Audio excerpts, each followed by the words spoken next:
Yo, what's going on, guys? Crispy Flakes here. Welcome to Extra Crispy. For today's video, we have an article by Bleacher Report titled Every NBA Team's Biggest Question for the 2022-2023 NBA Season. Article posted by Andy Bailey just today. Like a week and a half ago, maybe 2 weeks ago, I reacted to an article by Bleacher Report. It was every NBA team's toughest question. So, biggest, toughest. I guess not always the same thing, right, man? But, yeah, the NBA season rolling around very quickly here. Like, I know I've been reacting to a lot of articles and things like that, but not really too much to talk about NBA-wise. Just because it's that point where teams are really solidifying their roster. I know NBA Media Day started today and everything, but man, preseason is just around the corner, man. I can't wait to start reacting to highlights again. Like, I cannot wait, man. It's gonna be so much fun. But let's get going on this, answer these questions, and see what we can do with them, man. So first one we have is Atlanta Hawks. How do Trae Young and DeJounte Murray coexist? So I was watching a Bulls Spurs game on NBA TV yesterday, and I was watching DeJounte Murray. The dude is amazing, man. I will say the way they coexist is how they can play off ball with each other. And that's going to be just as important for Trae Young, because if Trae Young always has the ball in his hands, then DeJounte Murray's skill set is not going to be being fully utilized. So, I mean, you know, Trae Young, I know he's going to be listed at point guard, but he's going to have to play off ball at times too for this really to work out. And I don't know, man. I'm a little nervous about it. I'm a little nervous. But, you know, DeJounte can knock down his shots. If Trae Young can play off ball a little bit, I think they'll be just fine. Next, we have Boston Celtics. Does Al Horford have one more big season in him? I think at this point he's going to have to. I think it was getting to the point where, you know, they were looking to bring in some guys like Danilo Gallinari just to take on some additional power forward responsibilities. And obviously Robert Williams is going to have a great season, but he's going to be out for a little bit now after having some knee surgery. So, I mean, you know, you obviously still have like Grant Williams and everything too, but I was getting the sense that they were trying to maybe take away a little bit of responsibility from Al Horford because he's getting up there in age. But he's going to have another really good season. He just is going to have to do that. So I think he has it in him too. I think he definitely can do that. Next up, we have Brooklyn Nets. What is Ben Simmons? Ben Simmons is a former All-Star who is a great all-around player. No, he's not a great three-point shooter. He's not really going to give you offense like that, but everything else on the court he does is completely fine. Great in some aspects, you might say, defensively, playmaking. A guy that gets hated on a lot because a lot of off-the-court issues, but that does not translate to the actual game of basketball. He is an All-Star caliber player. That is who he is. And when you have him next to Kevin Durant and Kyrie Irving, you're a pretty damn dangerous team. You know, if you can keep all the off-the-court stuff aside and play basketball. That's what he's got to do, right? Next up, we got the Charlotte Hornets. Can Gordon Hayward stay healthy? Probably not. Nothing against him, but he just never does. I mean, 82-game season, like, that does not get easier the older and more injury-prone you become.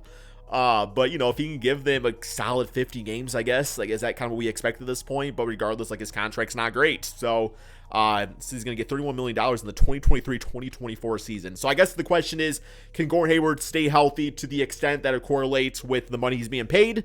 No. Chicago Bulls. When will Lonzo Ball be back? So I just did a video about Lonzo and the Chicago Bulls over on my main channel, Crispy Flakes.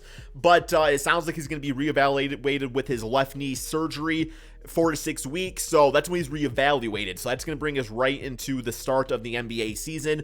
I would say also between, you know, just getting reps in and everything, I would say I wouldn't be totally surprised if it wasn't until like December. I'm expecting to see Lonzo Ball around December. It could be before that, or maybe the injury lingers on even longer, but I'm going to say safely December, maybe November.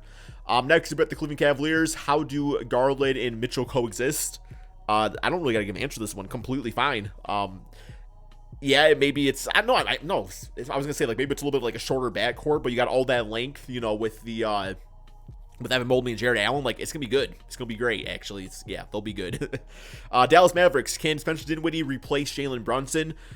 No, he can't. I think at this point we all know who Spencer Dinwiddie is as a basketball player, and like who he is isn't what Jalen Brunson brought to the squad last season to expect Dinwiddie to be able to like replace that. It's just not really asking to do that. It's like asking like, hey, can Joel Embiid play like Damian Lillard? It's like, no, like that's not who he is. He's going to give you what he gives you, the best of his abilities. But as far as replacing Jalen Brunson, I don't think that's going to happen with Spencer Dinwiddie. Next, we have the Denver Nuggets. Can Michael Porter Jr. stay healthy?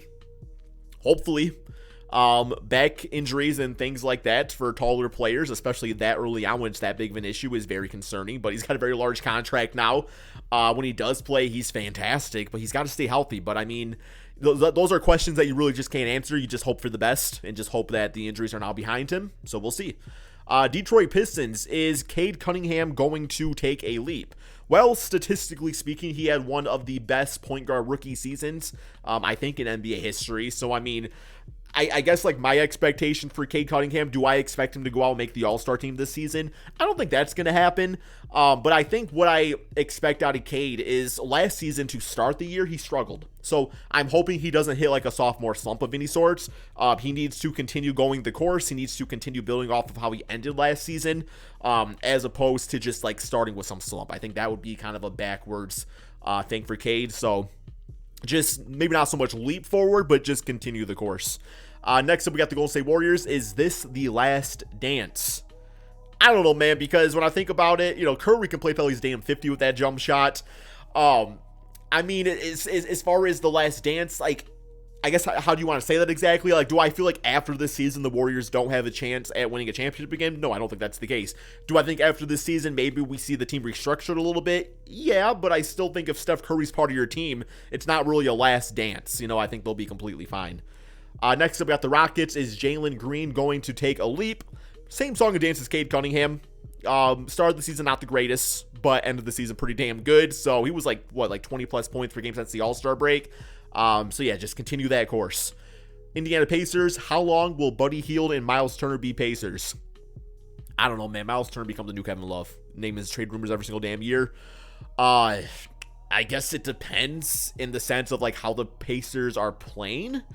I would say that they're a team that's in a rebuild type of mode, so if they go out and start winning these games, you might look to trade some of those vets away because you're trying to tank and get like a Victor Wembanyama, or maybe you want to be competitive if you're a Pacers fan. Let me know in the comment section below. But overall, I would expect one of those two guys to at least be gone by the trade deadline. Clippers. Can Paul George and Kawhi Leonard stay healthy? I'm looking at my magic ball. I hope so. Once again, history says not all the time that these guys can stay healthy, but I mean, let's hope so, man. Like, I want everybody healthy this NBA season. Next up with the Lakers, what happens with Russell Westbrook? Man, the Lakers. There's so many different ways this could go. You know, they could start winning games next season because they got LeBron James, Anthony Davis, Russell Westbrook, and that will shut everybody up instantly. Or it just goes really bad and Russell ends up being benched or maybe like bought out. I don't know, man. I don't really know what happens with Russell Westbrook. I mean, I guess it all correlates with the win-loss column. Memphis Grizzlies. Are the rookies ready to contribute? I mean, you know, the Memphis Grizzlies are definitely like a team that have some injury-prone type players. I know Jaren Jackson's going to be missing the beginning of the season and everything, so there should be some additional minutes out there for rookies to step up. But, you know, when it comes to your rookie season, the amount you play is the amount of grind that you put in off the court and everything. So, you know, if they come ready to play, right, knock down their shots and contribute and not try to do too much, I think they'll be all right. Get some PT out there, man. Next up, we got the Miami Heat. What does Kyle Lowry have left in the tank? Last I saw, he was getting in better shape. You know, Kyle Lowry, I hope the Miami Heat don't fall in love with the name. Because Kyle Lowry, I think, still has a career as a backup point guard. You know what I'm saying? Like if Kyle Lowry starts for your team, you're not playing well, then I think it's okay to say maybe Lowry's a six-man point guard now, and that's completely fine. Maybe Gabe Vincent's a better fit, and Kyle Lowry can kind of orchestrate the second unit. I don't really know, but I still think he's a good basketball player. It's just there comes a time, you know, for any all-star player where you're no longer an all-star, and you got to be able to recognize that and really switch up your role with the team. Milwaukee Bucks. Is Chris Middleton healthy? I don't know. I hope so. He's a good basketball player, man. But I don't know. Like some of these questions that you can't really answer. Like, I hope. Ask the health team over there. T-Wolves. How do Karl Anthony Towns coexist? Well, you have the best defensive center in the NBA with the best shooting center in the NBA playing power forward in Karl Anthony Towns. You know, yeah, Cat's not the greatest at defense. Rudy Gobert's not the greatest at offense outside of playing on the inside. So I think they definitely complement each other very nicely. Next up, we got the Pelicans. Can Zion Williamson stay healthy? I was watching some NBA Media Day things, and he looks like he's in really good shape. So hopefully. New York. Will Tom Thibodeau rely on the young core? I think to an extent you need to. You know, I do think guys like Opie Top and Emmanuel Quickly, whoever it may be. I mean, the team's not really old anyway, so yeah, I think all the young bloods will get some good chances out there. They're going to need to step up, become good players for the Knicks to be successful. OKC Thunder, how much will veterans play? I don't know if it really matters at this point, man. I think losing Chet was a big punch to the gut for this team. I think, you know, Shea being out for a bit, not great. When it comes down to it, we're looking at probably another tanking season for the OKC Thunder. So if you want to play some vets, you want to play the young bloods, it don't really matter. You probably should play the rooks more and everything, or the young players, but we'll see what happens. Orlando Magic, is Paolo Banchero already a #1 option? I think you have to treat him that way. Whether it leads to wins or not, like the sooner you give him those responsibilities, the sooner he'll be able to adapt to those responsibilities. So, yes, I'm still a firm believer that they need to start Jalen Suggs at point guard and get that little tandem going, but I think it sounds like Suggs is going to be playing the two. 76ers, what does James Harden have left in the tank? Much like Zion, this man's coming to the preseason looking, and training camp, I should say, looking very healthy, looking very good to go, and 76ers, man, gonna be a dangerous team. We'll see, though. We'll see. Phoenix Suns, what does Chris Paul have left in the tank? Man, I think Chris Paul also is going to be fine next season. No, I don't think he's going to be putting up no crazy-ass numbers, but I think Chris Paul, it's reached a point that, barring injury, like, you know what to expect out of him. I don't think he's going to have some huge fall-off all of a sudden. Portland Trailblazers, what does Damian Lillard have left in the tank? Well, he no longer has a big soccer ball-sized lump in his side. So, Damian's young, isn't he? He's younger than Steph Curry, isn't he?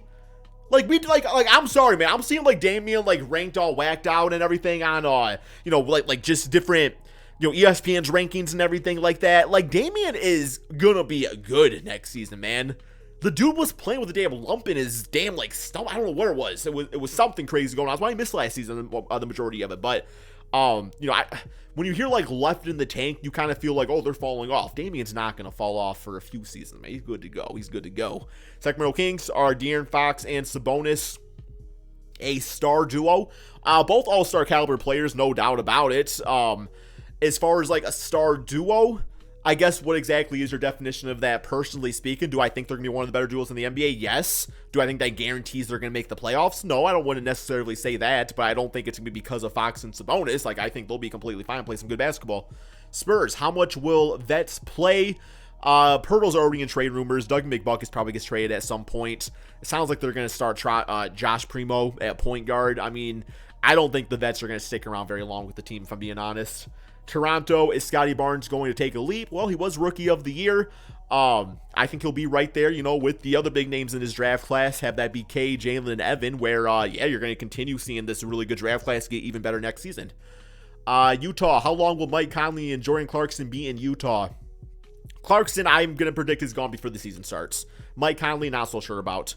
Washington Wizards, will Bradley Beal live up to his contract? I think stat-wise he can, but is that going to lead to the Wizards making the playoffs and everything, which, based off of having Bradley Beal be your largest contract, he needs to be in charge and being able to take a team to the playoffs. I think it's kind of shown that he's not really been able to do that yet anyway, so yeah, individually, yes. Team-wise, I just don't think Bradley Beal as your best player is really it anymore, so, or never really was, to be honest. But, yeah, man, that's all we got for this video. What do you guys all think about these questions? What are your answers to them? Let me know in the comment section below. Thank you all so much for watching, and peace out, my friends.